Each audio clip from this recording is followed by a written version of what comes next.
అంతర్జాతీయ యోగా దినోత్సవం వేడుకలు పల్నాడు జిల్లాలో మొదలయ్యాయి.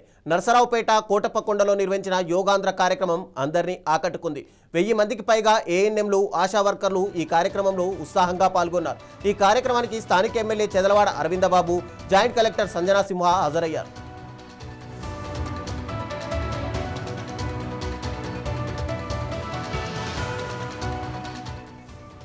యోగా అనేది ప్రపంచానికి భారత్ అందించిన ఒక అద్భుతమైన కానుక.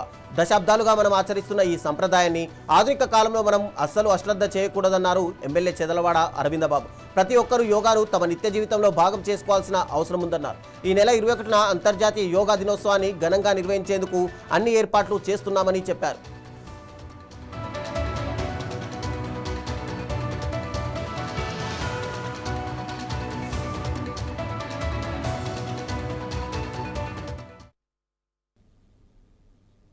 కర్నూలు మెడికవర్ ఆసుపత్రి వైద్యులు మరో అద్భుతం చేశారు. ప్రాణాపాయ స్థితిలో ఉన్న ఓ యువకుడికి విజయవంతంగా శస్త్రచికిత్స చేసి 10 రోజుల్లోనే ఇంటికి